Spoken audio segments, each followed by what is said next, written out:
Hi everyone, কেমন আছো তোমরা সবাই? আশা করি ভালোই আছো। আমিও কিন্তু বেশ আছি। সকালবেলা চলে আসলাম হচ্ছে সবার প্রথমে আমার যে কাজটা থাকে গোপুসোনাকে তুলতে, সেটাই তুলছি। আর ওর পাপা আজকে গরমের জন্য মাদের ঘরেই শুয়েছে। আর ও যেহেতু মাদের ঘরেই থাকে তাই ওর হুট করে ঘুমটা ভেঙে যাওয়ার পর বলছে আমার গপু বাবা কোথায়। তাই ওকে তুলে আমিও কিন্তু ওকে একটু দেখিয়ে দিলাম।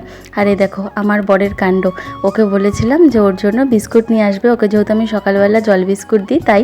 আর ওর পাপা ওর জন্য 3 প্যাকেট কিন্তু একদম বিস্কুট নিয়ে চলে এসেছে 3 রকমের। তো সেটা দেখে আমার তো সকালবেলা মাথা খারাপ হয়ে গেছে যে 3 প্যাকেট তোমাকে কে নিয়ে আসতে বলেছে।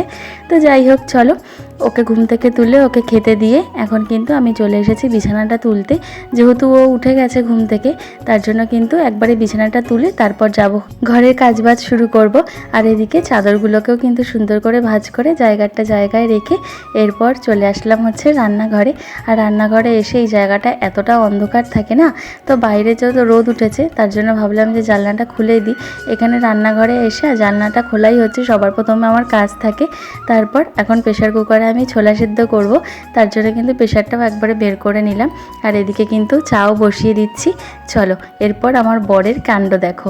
ও যেহেতু চায়ের মধ্যে হজমলা দিয়ে খায়, আর তার জন্য এরকম হজমলার প্যাকেট শুদ্ধ কিনে আনে, তারপর কিন্তু এরকম এগুলোকে গুঁড়ো করতে বসে গেছে। এগুলোকে এবার আমি একটা বাটি করে রেখে দেবো, তারপর যখন খাবে তখন কিন্তু ওকে মিশিয়ে মিশিয়ে দেবো। আর সকালবেলা ওর একটুখানি পেছনে লেগে আমি এখন জিনিস জায়গায় রেখে দিচ্ছি। আর এদিকে চলে এসেছি কিন্তু আমি ছোলাটাকে সেদ্ধ করতে। কালকে রাত্রেই ছোলাটাকে ভিজিয়ে রেখেছিলাম। আর আজকে মুগ ডাল, মানে গোটা মুগ ডালও ভিজিয়ে রেখেছিলাম, যেটাকে আমরা তরকার ডাল বলি, সেটাকেও ভিজিয়ে রেখেছিলাম। তো সেটাও অন্যদিকে ভেজানো আছে। ওটা সেদ্ধ করলে তো খেতে ভালো লাগে না, তাই ওটা আর কি কাঁচাই খাবো। ছোলাও কাঁচা খাওয়া বেশি ভালো, কিন্তু বাবার যেহেতু কাঁচা খেলে একটু সমস্যা হয়, তার জন্য আমি সেদ্ধ করেই খাই। আর এদিকে কিন্তু আমি শসা, টমেটো আর কাঁচা লঙ্কা, লেবু সব কিছু কেটে রেখেছি। এখন নুন দিয়ে জাস্ট মিক্সড করে নেব। আজকে সকালবেলার আমাদের সবার ব্রেকফাস্ট কিন্তু এটাই।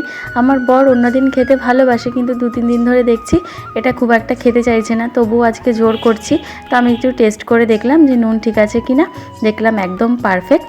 চলো এবার বাবাকে বেড়ে দিই। আর বাবাকে আমি ইনসুলিনটাও দিয়ে দিয়েছি। আর দেখতে কত কালারফুল হয়েছে না, দারুণ লাগছে দেখতে।